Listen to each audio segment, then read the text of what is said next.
সেই সকাল থেকে একভাবে বৃষ্টি হচ্ছে, থামার কোনো নামই নেই।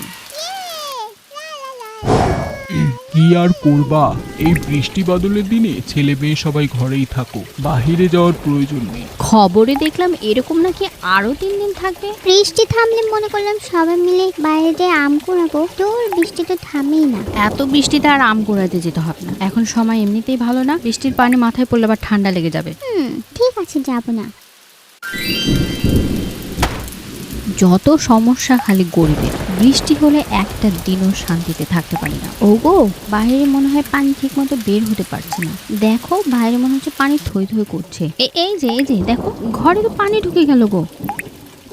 কই দেখি দেখি। ও আচ্ছা, তুমি আর সোহান এখানে একটা মোটা কাঠ দিয়ে পানি আটকানোর চেষ্টা করো। আমি কোদালটা নিয়ে বাইরে যাচ্ছি, দেখি ড্রেনটা পরিষ্কার করে দিই।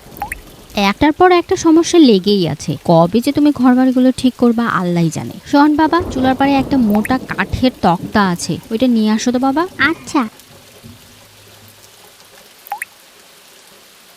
সোহান, আমাকে যেভাবে ইট দিতে দেখলাম, ওই পাশে একটু ভালো করে চেপে ধরে আরেকটা ইট দাও তো বাবা।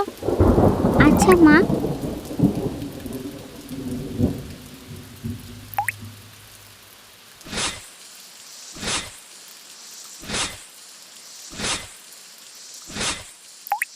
এরকম আরো মজার মজার ভিডিও পেতে এখনই সাবস্ক্রাইব করুন।